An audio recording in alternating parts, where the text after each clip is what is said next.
బొట్టాయిగూడెం పోలవరం మండలాలలో ఆశ్రమ పాఠశాలలైన పులిరామన్నగూడెం, రెడ్డికోపల్లె, ఇటుకల కోటలో విద్యార్థుల తల్లిదండ్రులు నిరసనల బాట పట్టారు.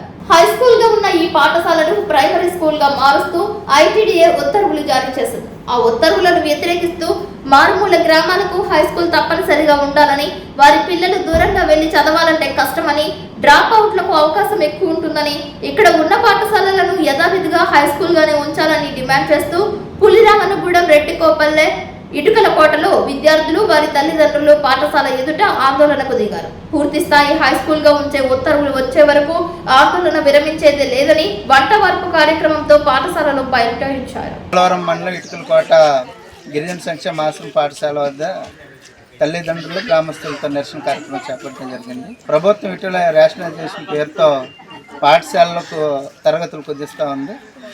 ఇక్కడ పోలవరంలో ఉన్నటువంటి ఇటుకల కోట స్కూల్లో 3 నుంచి 7 వరకు ఉండాలని ప్రభుత్వం ఉత్తర్వులు ఇచ్చింది. ఇది సరైనది కాదు. ఇక్కడ పిల్లలు లేరని సాకు, లేదు పిల్లలు ఎక్కువ మంది రావట్లేదని సాకులు చూపించడం సరైనది కాదు. ఈ స్కూలు మొన్న జరిగినటువంటి 10వ తరగతి పరీక్షా ఫలితాల్లో 100% వచ్చినటువంటి స్కూలు, అనేక మంచిగా ఉన్నటువంటి స్కూల్. ఇలాంటి అన్ని స్కూళ్ళలోనూ ఉన్నటువంటి దాంట్లో 3 నుంచి 7 వరకు ఈ జిల్లాలో 4 స్కూళ్ళను ప్రభుత్వం ఎంపిక చేసింది. ఇది సరైనది కాదు. 3 నుంచి 7 వరకు ఉంటే మరి 8, 9, 10 ఎక్కడ ఉంటారనేది ఒకటే వస్తుంది. దీంతో పాటు 21 ఆశ్రమ స్కూల్లో 3, 4 తీసేశారు.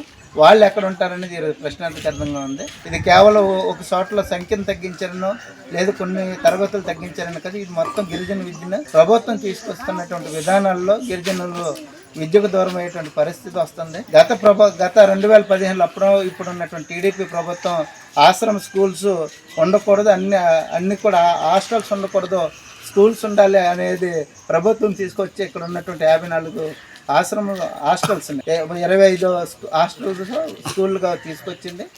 ఇప్పుడు తీసుకొచ్చేటువంటి విధానాల్లో మళ్ళీ పాత పద్ధతి అవలంబించేలాగుంది. ఇది ప్రభుత్వం తీసుకున్నటువంటి చర్యలనే ఈరోజు తల్లిదండ్రులుగాను మేము దీన్ని వ్యతిరేకిస్తున్నాం.